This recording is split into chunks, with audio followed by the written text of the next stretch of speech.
fomos convidados, né, para fazer uma exposição no Museu de Arqueologia de Itaipu. Um museu que eu tenho uma afinidade muito grande com ele, pois trabalhei com esse assunto, arqueologia, gosto muito de Itaipu, então recebi esse convite com muito prazer, porque Itaipu é uma fonte de inspiração para mim. Já não é de hoje, já há muito tempo que eu faço desenhos, faço pinturas baseadas em Itaipu, em ambiente de Itaipu. Aprendi a gostar e amar esse lugar com bastante carinho. E foi um prazer para mim fazer uma exposição em cima de trabalhos desenvolvidos com a temática aqui do mar. Voo da Fragata. Voo da Fragata é um quadro que eu fiz com material reciclável. Eu usei uma folha de papelão de uma embalagem,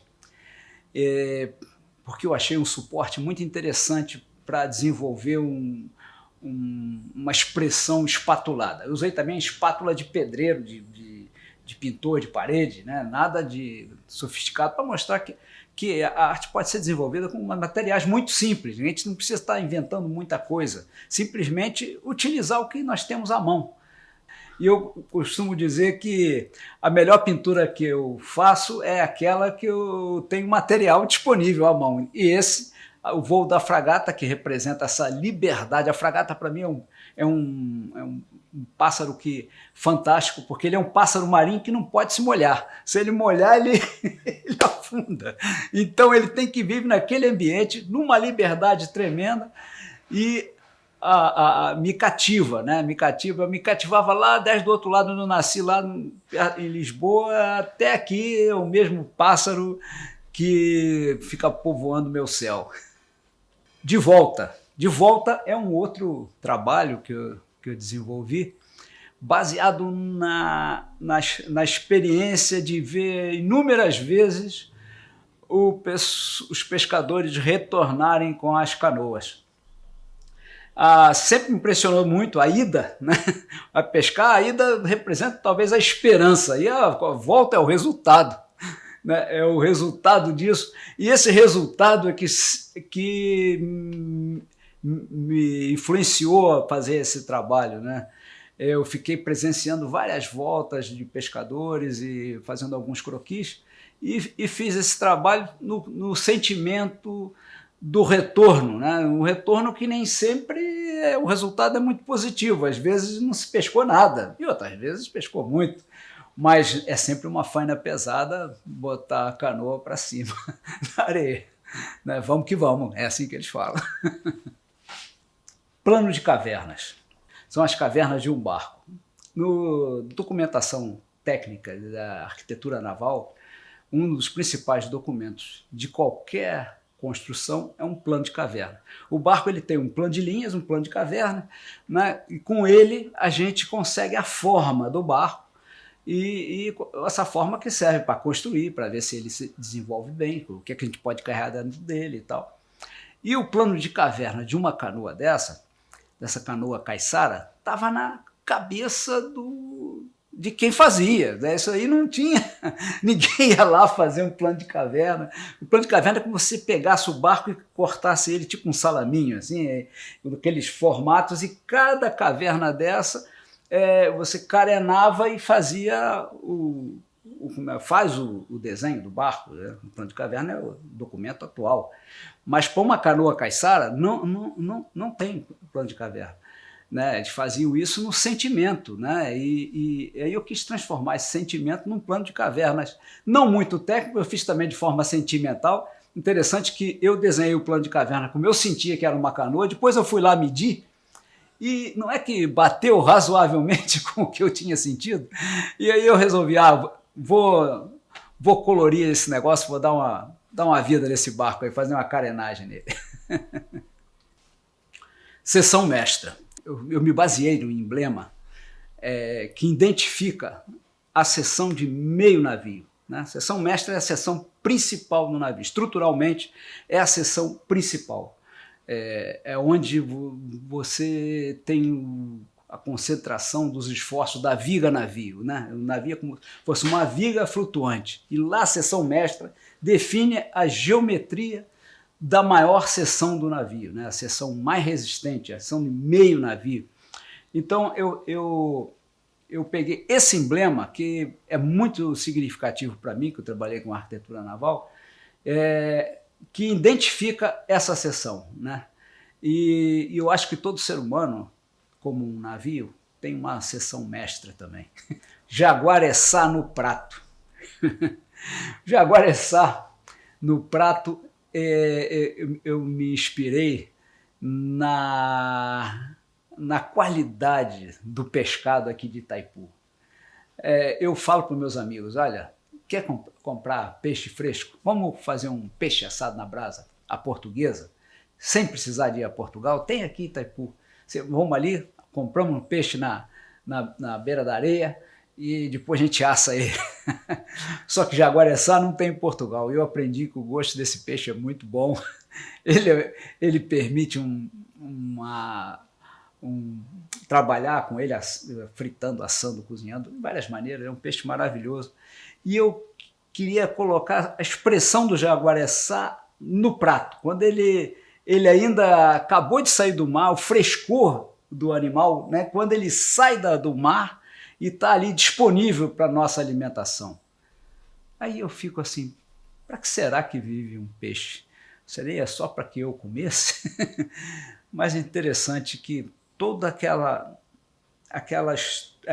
ambiente, já mergulhei várias vezes em cardumes de jaguareçá, que é o olho de cão, né? A gente chama olho de cão, esse peixe vermelho, é de uma beleza fantástica. Eu sei lá, acho que quase que eu olho para o jaguareçá, é quase que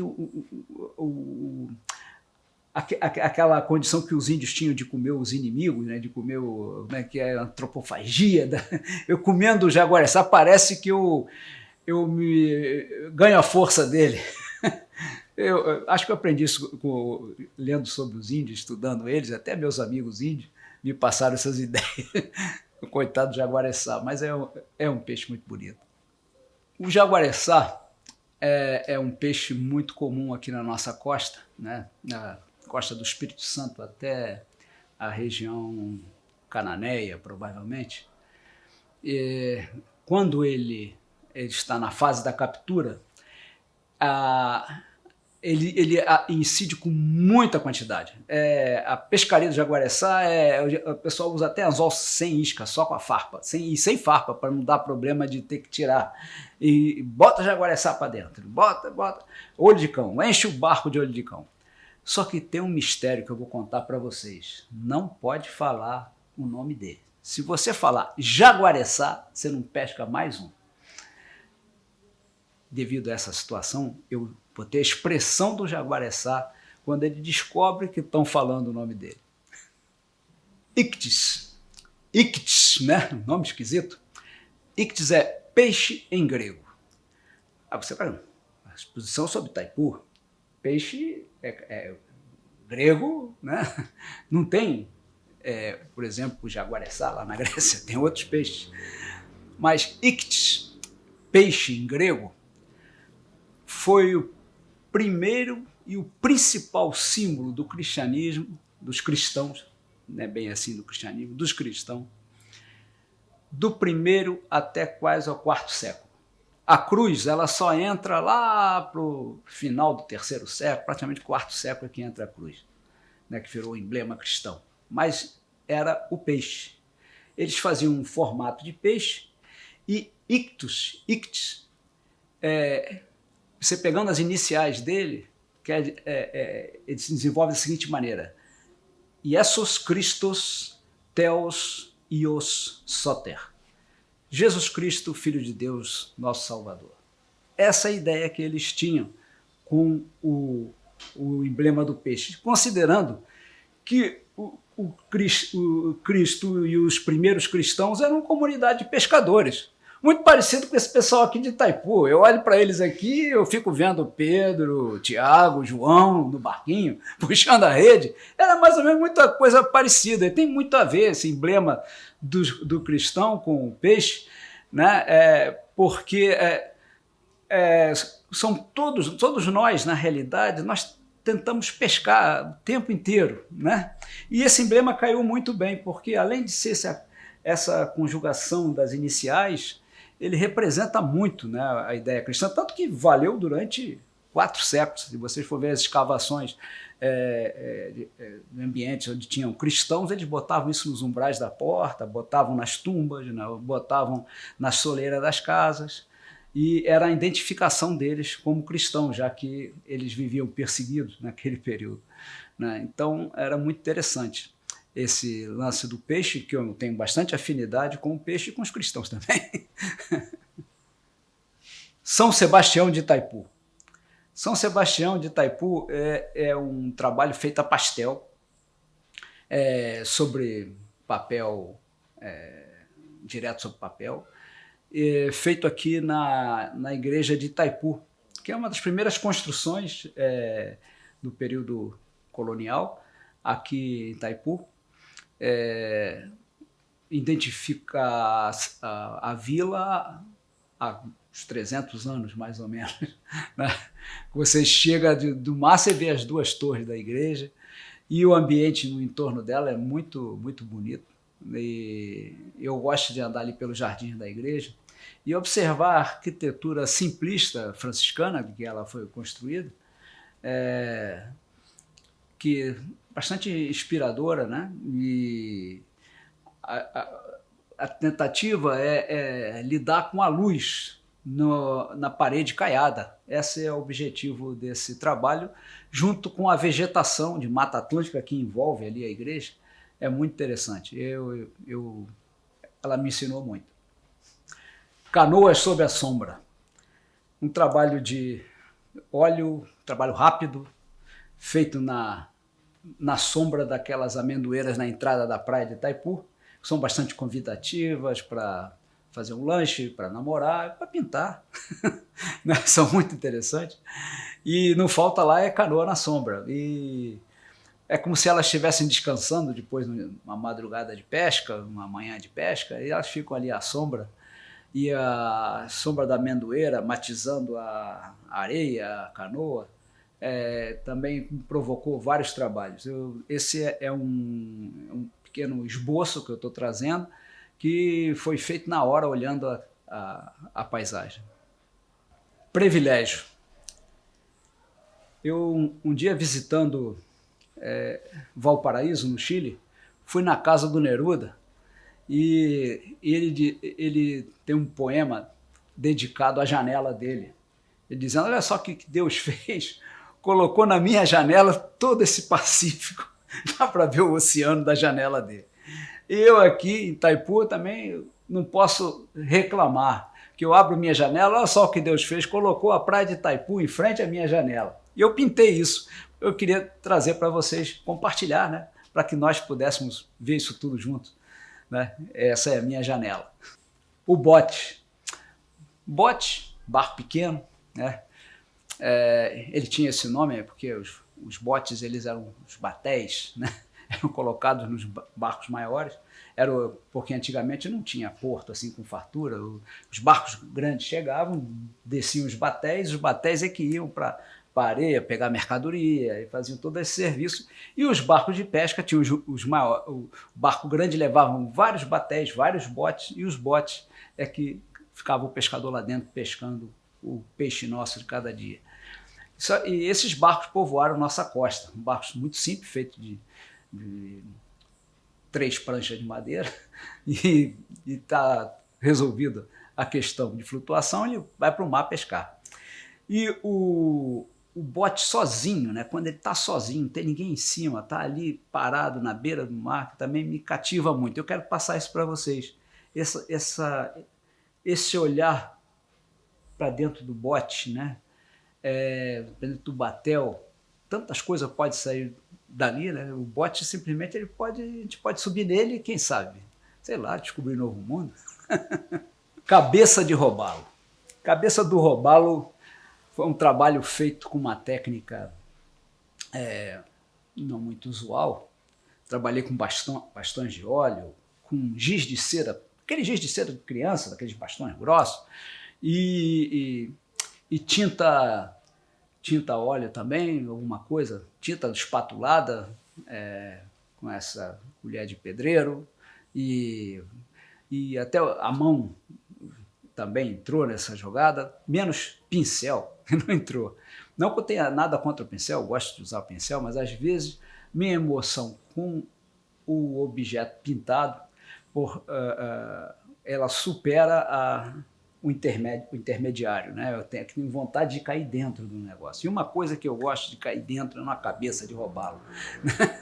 O robalo é um peixe que também me cativa, é um peixe comum aqui de Itaipu também. Já foi muito mais comum que é agora, mas ainda existe. Semana passada ainda comi um aqui no quiosque do João, ele sempre tem umzinho lá, né? E daqui, ele compra daqui. E o robalo, ele é um peixe muito voraz. É interessante que ele é um peixe voraz, ele fica na sombra à espera de passagem de outros peixes. E o interessante é que quando ele é capturado, ele abre aquele bocão que realmente assusta, né? Quando um robalo grande, dá até medo de se apanhar ele, botar a mão nele. Mas é um peixe muito saboroso, né? É um peixe que passa bastante vida, né? Então aí eu queria também compartilhar isso com vocês. Muita gente despreza a cabeça dos peixes. Ah, eu quero filezinho. Eu gosto da cabeça, da garganta. Né? Essa minha condição antropofágica é um perigo. Itaipu. Itaipu, um quadro à base de óleo sobre tela, que eu, impressionado com fiz um croquis em cima de uma imagem que eu vi na praia, um dia que eu fui comprar peixe lá, e eu de repente levei para casa e descobri uma trindade em Itaipu. Trindade porque eu pintei 3 barcos, 3 ilhas e 3 gaivotas. Aí eu falei, esse quadro é predestinado para meu filho, dedico ele ao meu filho, a minha nora e a minha neta. Porque mesmo em frente a esse barco tem a ilha da menina, a ilha do pai, a ilha da mãe e a ilha do pai. E os 3 barcos. Dei a pontinha, de repente pode aparecer outro, deixei um espaçozinho. Mas esse quadro eu queria compartilhar com vocês, porque não foi assim de propósito. Eu de repente me deparei com essa tríade, né, lá dentro do barco, mas é uma imagem de Itaipu que é bastante interessante, esse aspecto de terra para o mar, né? É como se o sal daquele mar tivesse entranhado nas ideias, por isso a gente resolveu fazer esse trabalho e que eu quero dividir com vocês.